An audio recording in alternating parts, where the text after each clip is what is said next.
நீண்ட ஆயுளோடும் நல்ல சுகத்தோடும் மனம் நிறைந்த மகிழ்ச்சியோடும் எப்பொழுதும் இன்பமாய் இருக்க கடவுளை பிரார்த்திக்கொண்டு தெய்வீக களஞ்சியம் சேனலுக்கு உங்களை அன்போடு வரவேற்கிறேன்.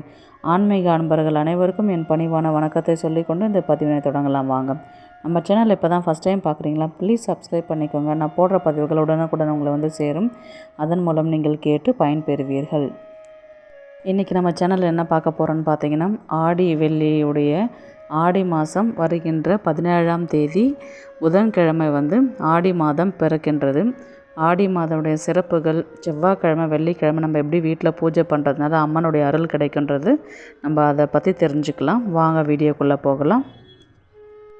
ஆடி மாதத்தில் வரும் ஒவ்வொரு வெள்ளிக்கிழமையும் மற்றும் செவ்வாய்க்கிழமை மிகவும் சிறப்புடையது. விரதமிருந்து அம்மனை வழிபட்டு குலதெய்வத்தை வீட்டிற்கு அழைத்து அம்மனை தரிசித்து வந்தால் செல்வ செழிப்போடும் நலமுடன் வாழ அம்மன் அருள் நமக்கு பரிபூர்ணமாக கிடைக்கும். ஆடி மாதத்தின் சிறப்புகள் என்னென்னன்றது பார்க்கலாம். அம்மன் பூமியில் அவதரித்த நாளே ஆடி மாதமாகும். ஆடி மாதத்தில் வரும் செவ்வாய் மற்றும் வெள்ளிக்கிழமை முக்கியத்துவம் வாய்ந்தது. மாரியாக பொழிபவள் காளி, திரிச்சூலி என்று அவளுக்கு ஏகப்பட்ட பெயர்கள் உண்டு. அம்மனுக்கு பிடித்த வேப்பிலை மற்றும் எலுமிச்சை பழத்தை கொண்டு நம்ம படைக்க வேண்டும். இந்த மாதத்தில் நேர்த்தி கடன் செய்பவர்களாக இருந்தால் அதை செய்யலாம். அதோடு சுமங்கலி பெண்களுக்கு மாங்கல்ய பலம் கூடும் என்பது ஐதீகம். ஆடி மாதத்தில் இன்னும் சிறப்புகன்னு பார்த்தீங்கன்னா, ஆடி அமாவாசை, ஆடி கிருத்திகை, ஆடி 18, ஆடி பூரம் என பல விசேஷங்கள் உள்ளது. ஆக ஆடி மாதன்றது ஒரு திருவிழா கோலாகலமாக கொண்டாடப்படுகின்றது. பூஜை செய்யும் முறைன்னு பார்த்தீங்கன்னா, இது செவ்வாய்க்கிழமை வெள்ளிக்கிழமை 2 நாளுமே நம்ம ஆடி மாதத்தில் செய்யக்கூடிய பூஜை எப்படி செய்கிறதுன்றது பார்க்கலாம். அதிகாலையில் எழுந்து குளிச்சுட்டு காலையில் நம்ம ஃபஸ்ட்டு பூஜை ரூமில் போயிட்டு நம்ம அலங்காரம்லாம் பண்ணிவிட்டு அதுக்கப்புறம் பார்த்திங்கன்னா விநாயகரை ஃபஸ்ட்டு நம்ம வணங்கணும். எந்த ஒரு விஷயமாக இருந்தாலும் எந்த ஒரு வேலை செய்கிறதா இருந்தாலும் விநாயகரை நம்ம வழிபட்டு அதுக்கப்புறம் நம்ம ஸ்டார்ட் பண்ணலாம். அதுக்கப்புறம் பார்த்திங்கன்னா குத்து விளக்கில் 5 முகம் தீபம் ஏற்றி அலங்காரம் செய்து பூவெல்லாம் வச்சு நம்ம தீபம் ஏற்றி வழிபாடு செய்யலாம்.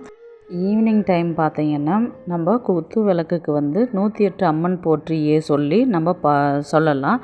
அதுக்கப்புறம் லலிதா சகஸ்கர நாமம் படிப்பதால் இன்னும் நன்மைகள் அதிகம். அப்புறம் செவ்வாய்க்கிழமை மற்றும் வெள்ளிக்கிழமையில் ராகு கால பூஜைகள் செய்வதன் மூலம் நவகிரக தோஷம், நாகதோஷம், ஏவல், பில்லி, சூனியம் அடியோடு விலகி விடும் என்பது நம்பிக்கை. அன்னைக்கு நீங்கள் கோவிலுக்கு போயிட்டு ராகு காலம் டைம் அப்போ ராகு கால நேரத்தில் நீங்கள் கோவிலில் போயிட்டு நீங்கள் எலுமிச்சம்பழத்தில் நீங்கள் விளக்கு போடலாம். நம்ம எலுமிச்சம்பழத்தில் விளக்கு ஏற்றுறதுனால கண் திருஷ்டி, பொறாமை, நோய் நொடிகள் விலகும். அம்மனுக்கு பார்த்திங்கன்னா அடுத்தது எலுமிச்சம்பழத்தை ஒற்றை எண்ணிக்கையில் மாலையாக்கி நம்ம வேண்டுதல் ஏதாவது இருந்தால் நம்ம அணிவிக்கலாம். அப்படி எதுவும் இல்லைனாலும் நம்ம அம்மனுக்கு எலுமிச்சம் மாலை அணிவிப்பது பார்த்திங்கன்னா குடும்பத்தில் ஒற்றுமை பலப்படும் என்பது நம்பிக்கை. நீங்கள் வெள்ளிக்கிழமை செவ்வாய்க்கிழமையில் வீட்டில் பூஜை செய்கிற மாதிரி இருந்தால் அக்கம் பக்கத்தில் இருக்கிறவங்கள சுமங்கலி வர வச்சு அவங்களுக்கு தாம்பூலம் தரலாம், மங்கள பொருட்கள் எல்லாம் தரலாம். இது கூட இப்படி நம்ம செய்கிறதுனால பார்த்திங்கன்னா தாலி பாக்கியம் நிலைக்கும் என்பது நம்பிக்கை. அதுக்கப்புறம் பார்த்திங்கன்னா கோவிலுக்கு போயிட்டு அங்கே பொங்கல் வச்சு நம்ம வழிபாடு செய்யலாம். இல்லை நேர்த்தி கடன் ஏதாவது இருந்தாலும் பொங்கல் வச்சு நம்ம அதை படைச்சி அம்மனுக்கு பிரசாதமாக நம்ம அதை கொடுக்கலாம். இந்த மாதிரி நம்ம பொங்கல் வச்சு வழிபாடு செய்யும் பொழுது பார்த்திங்கன்னா குடும்பத்தில் இருக்கிறவங்களுக்கு நோயின்றி நலமுடன் வாழ்வார்கள் என்பது ஐதீகம். நம்ம வெள்ளிக்கிழமையும் செவ்வாய்க்கிழமையும் ஆடி மாதத்தில் நம்ம பூஜை பண்ணுறதுனால என்னென்ன பலன்கள்ன்றதை பார்க்கலாம். திருமணம் ஆகாத பெண்கள் விரதம் இருந்து வழிபட்டால் கூடிய விரைவில் திருமணம் நடக்கும். அதுக்கப்புறம் பார்த்திங்கன்னா குடும்பத்தில் ஒற்றுமை பலப்படும். பிரிந்த தம்பதியினர் ஒன்று சேரக்கூடும். அதுக்கப்புறம் நினைத்த காரியம் நிறைவேறும்.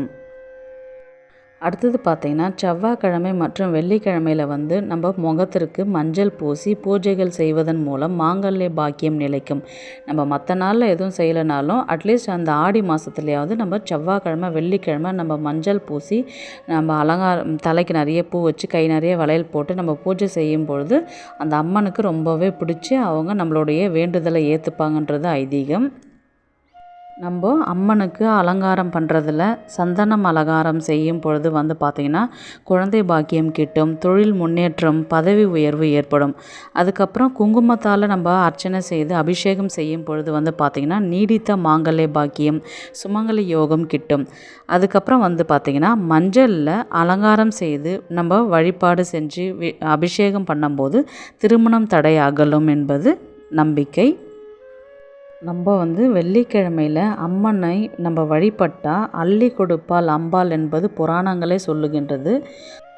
அடுத்தது பார்த்திங்கன்னா கன்னியாக இருந்து மறைந்த நமது மூதாதையர்கள் வந்து அவங்க வந்து நமது இல்லத்திற்கு வந்து நமக்கு ஆசீர்வாதம் செய்து நம்மளுக்கு ஆசி கொடுப்பார்கள் என்பது நம்பிக்கை. குலதெய்வம் கோயிலில் இருக்கிற எலுமிச்சங்கனியை நம்ம கொண்டு வந்து நம்ம வீட்டு பூஜை அறையில் வச்சுக்கலாம். அதுக்கப்புறம் நம்ம வேலை செய்கிற இடத்துல வைக்கலாம். அதுக்கப்புறம் நம்ம ஹேண்ட்பேக் நம்ம யூஸ் பண்ணுற திங்ஸில் டெய்லியுமே அதை வச்சுக்கிட்டு இருந்தால் நம்ம குலதெய்வம் நம்ம கூடவே இருந்து நமக்கு ஆசீர்வாதம் தருவாங்கன்றது நம்பிக்கை. அதுக்கப்புறம் பார்த்திங்கன்னா குலதெய்வம் கோயிலில் கிடைக்கும் மாங்கல்யம் நம்ம வந்து என்றைக்கா ஒரு நல்ல நாளில் நம்ம கண்டிப்பாக மாற்றிப்போம். அந்த மாற்றிக்கிற அன்னைக்கு நம்ம குலதெய்வம் கோயிலேருந்து வாங்கிட்டு வந்து அந்த மஞ்சள் சரடை நம்ம மாற்றிக்கும் பொழுது தீர்க்க சுமங்கலி பாக்கியம் கிட்டும் என்பதும் அதுக்கப்புறம் கணவருடைய ஆயுள் நீடிக்கும் என்பது நம்பிக்கை. நம்ம வீட்டு வாசற்படியில் பார்த்திங்கன்னா எப்போவுமே வந்து மாலை நேரத்தில் 2 அகல் விளக்கு ஏற்றுவோம். ஆனால் நம்ம ஆடி மற்ற நேரத்தில் டைம் இருந்தால் ஏற்றுவோம், டைம் இல்லைன்னா மறந்து போயிடுவோம். ஆனால் ஆடி மாதத்தில் நீங்கள் கம்பல்சரி வந்து 2 அகல் தீபம் வந்து நிலவாசப்படியில் நீங்கள் ஏற்றதுனால நமக்கு ஒரு பாதுகாப்பு அரணாக செயல்படுவாள் அந்த அம்பாள். இந்த வீடியோ உங்களுக்கு பிடிச்சிருக்குன்னு நான் நினைக்கிறேன். நெக்ஸ்ட்டு வந்து அடுத்த பதிவில் வந்து பார்த்திங்கன்னா ஆடி மாதத்துக்குடைய சிறப்புகள் எல்லாமே நம்ம ஒரு பதிவில் நான் பதிவிடுறேன். நீங்கள் அதை பார்த்து தெரிஞ்சுக்கோங்க. வாழ்க்கையில் கஷ்டங்கள் வரும்போது முதலில் தாங்க முடியாததாக தோன்றும், பின் பரவாயில்லை போல இருக்கும், கடந்து விட முடியும் என்ற நம்பிக்கை வரும், இறுதியில் இதற்காகவா வருந்தினோம் என்று மனம் லேசாகிவிடும். வாழ்க்கையில் பிரச்சனை என்பது மனிதனுக்கு இவ்வளவுதான் என்ற வரிகளோடு இந்த பதிவினை நிறைவு செய்து கொள்கிறேன். உங்களிடமிருந்து விடைபெறுவது உங்கள் புனிதவதி.